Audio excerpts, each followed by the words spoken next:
Баршаларыңызға сәлем. Бүгін сіздерге өте дәмді және өте тез дайындалатын хворсттың рецептісімен бөліскім келеді. Ол үшін менің каналыма тіркеліп, видеоны соңына дейін қараңыздар, менімен бірге болыңыздар. Ең алдымен 2 жұмыртқамызға құмшекерімізді салып, жақсылап араластырамыз.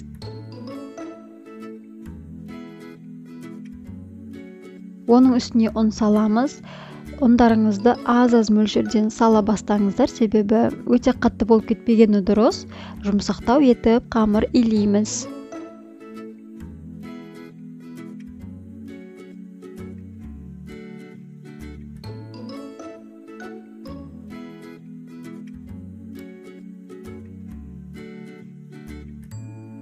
Табамызға майымызды құйып дайындап аламыз.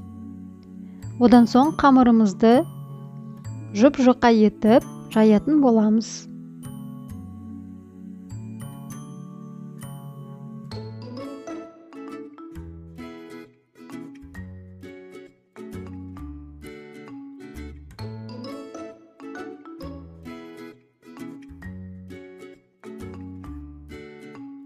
Қамырымызды жұп-жұқа етіп жайып, керекті формаға келтіреміз.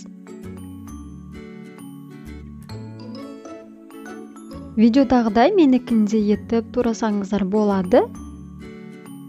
Немесе өз қалауларыңызша жасауларыңызға болады. Мен осылай ұзынша етіп турадым. Орташа етіп. Сіздер бұдан да үлкен қылсаңыздар да болады, немесе бұдан кішкентай қылсаңыздар да болады. Және де қызып тұрған майымызға сәл қызарғанша қуырып аламыз.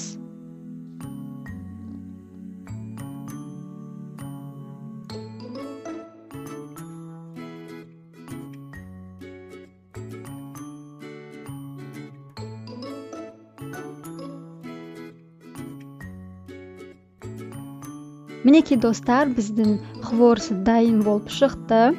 Мен өзім қоюлатылған сүтпен үстін әсемдедім, яғни сгушонкамен әсемдедім. Себебі жақсы үйлеседі, ал сіздер шоколадпен немесе қант ұнтағымен әсемдесеңіздер болады.